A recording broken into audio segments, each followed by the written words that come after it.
First up is House File 649. Members, our intention is to review this bill and complete it by 10:55 this morning. Representative Sandstead, would you like to make a motion to move House File 649 before the committee and to lay it over for possible inclusion or further consideration at a later date? I would. Good morning, Mr. Chair and members. I move House File 649 before the committee to be laid over for possible inclusion for further consideration at another date. All right. Thank you, Representative Sandstead. Please proceed with your presentation. Very good. Thank you, Mr. Chair. House File 649 clarifies the statewide concurrent enrollment teacher training program and increases its funding. Minnesota's post-secondary enrollment options, otherwise known as PSEO programs, include a number of models, including concurrent enrollment, which often goes by the name of college in the schools. Instructors in these programs are most often high school teachers, specially trained by the sponsoring area that are sponsoring college or university. A few years ago, the Higher Learning Commission enacted a requirement that these concurrent enrollment teachers must have at least 18 master degrees credit in their field of teaching.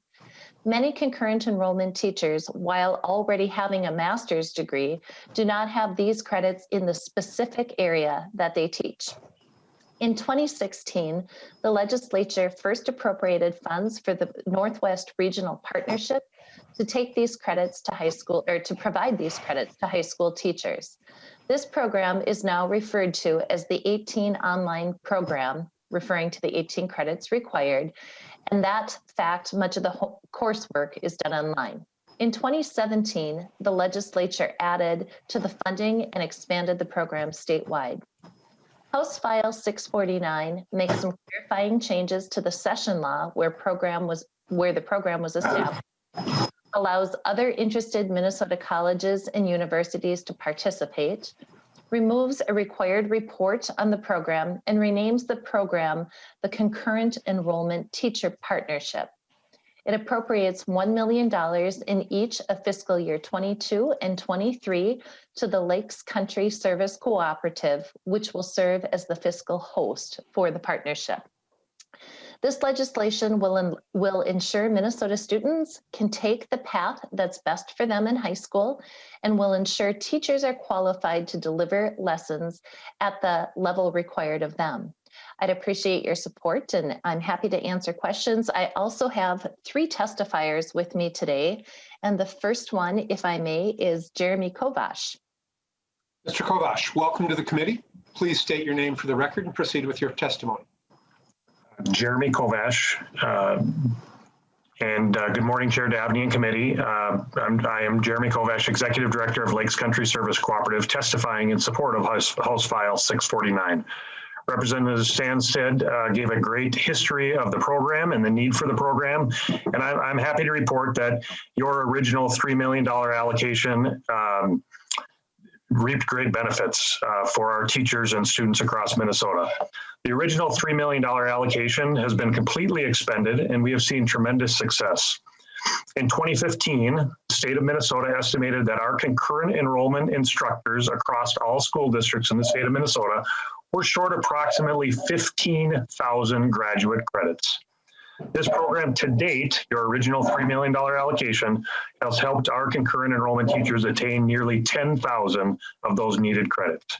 The additional $375,000 allocated in 2017 has helped additionally.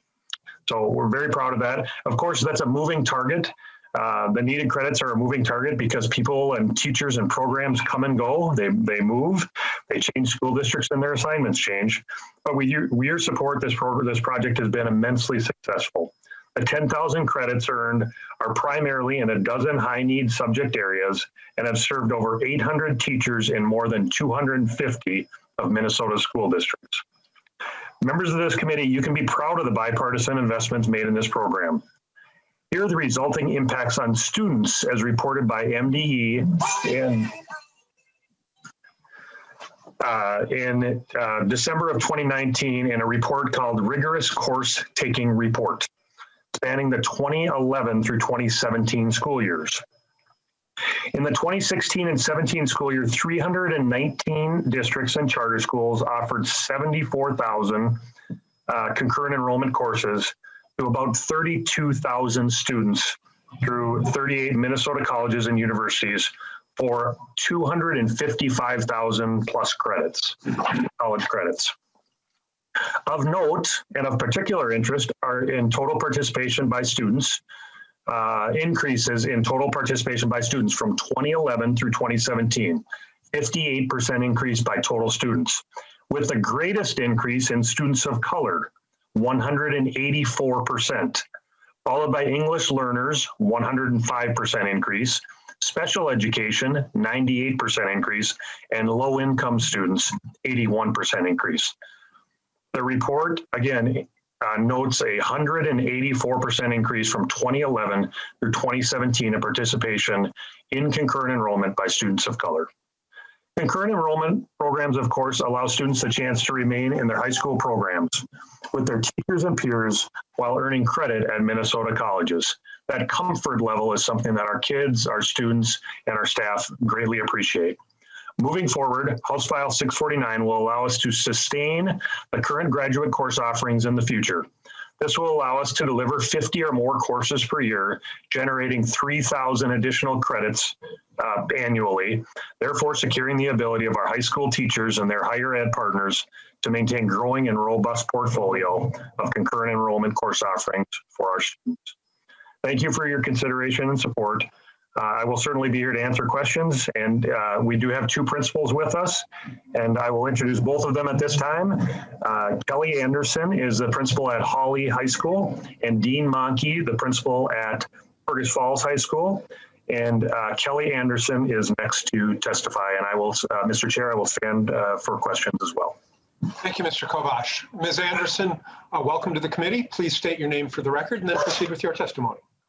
Thank you, Chair Dabney. My name is Kelly Anderson, and I'm a high school principal in Hawley, Minnesota. For our part, offering concurrent enrollment courses affords a wide array of benefits for our students, especially so in rural Minnesota's smaller schools.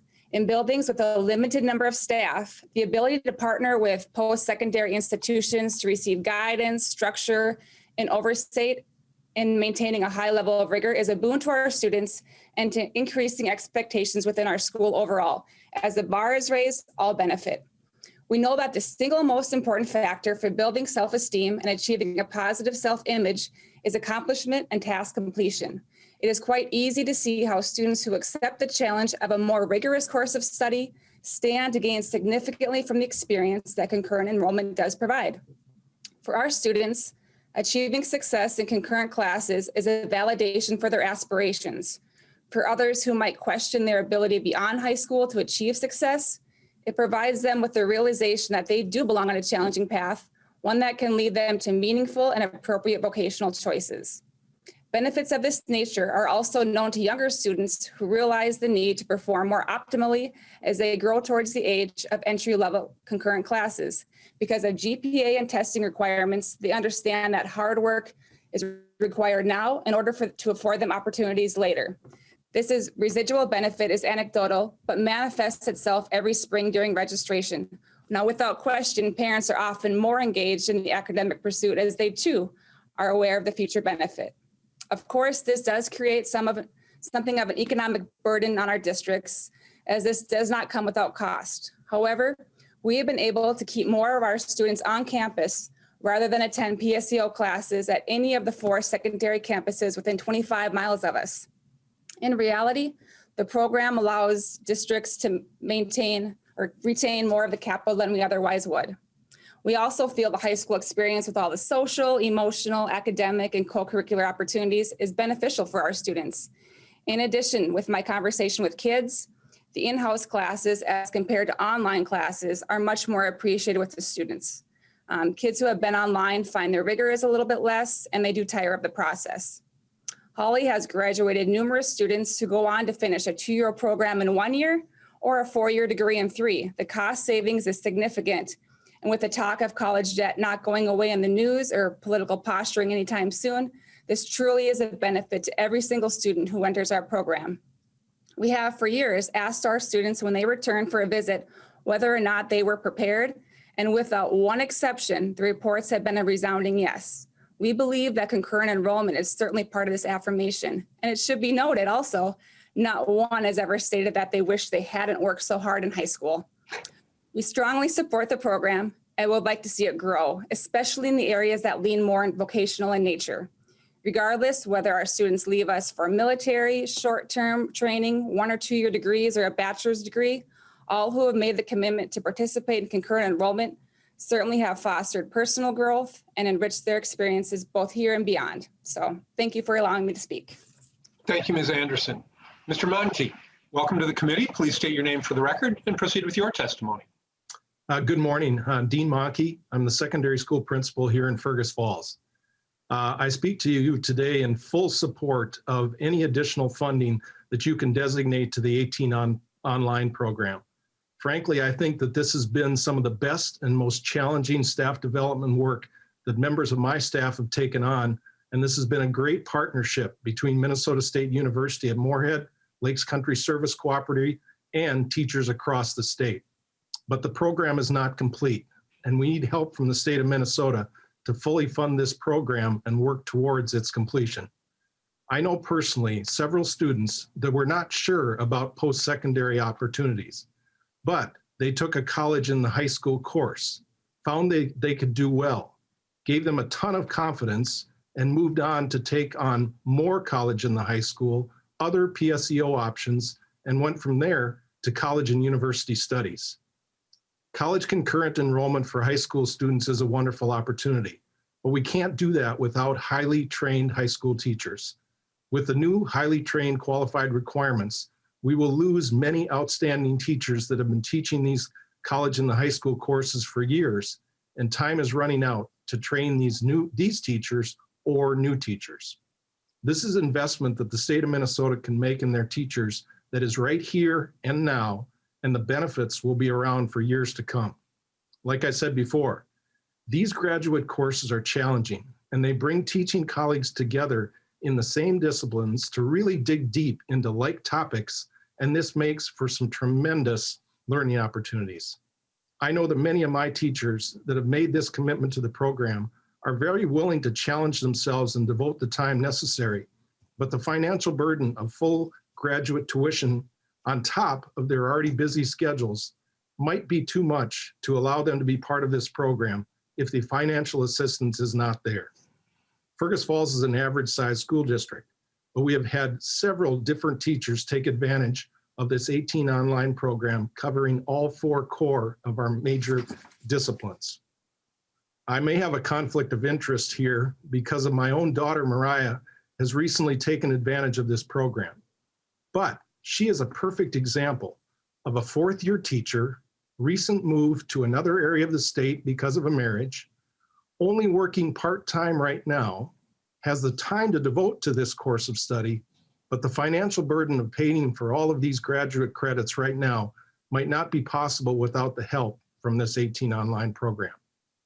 She is a great math teacher, an excellent teacher in the opinion of her father at least, and if given this training opportunity, she will be impacting students positively for many years to come. We need the option of college concurrent courses being taught in the high school. This really works well for many of our students. The state of Minnesota needs to invest in training these highly qualified high school teachers, and the investment doesn't just pay off within their college classes, it pays off for all of the students that come in contact with these teachers each and every day. Please continue to support this 18 online program. The investment will have many positive returns. And thanks for the opportunity to share with you today. Thank you, Mr. Maki. Representative Sandstead, any other testifiers?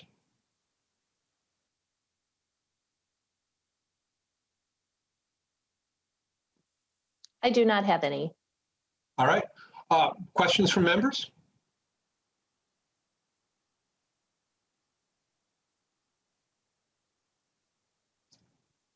Apparently, Representative Sandstead, you dazzled them.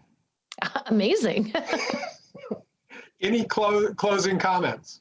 I just want to thank you for hearing the bill. I would encourage support. This is really a wonderful program that benefits our students, really helps deliver high quality programming in the public schools, into the schools, instead of having our students have to leave the schools to go to a college setting. And in the long run, saves just a tremendous amount of money, and it reaches such a broad spectrum of our students. So your support would be greatly appreciated.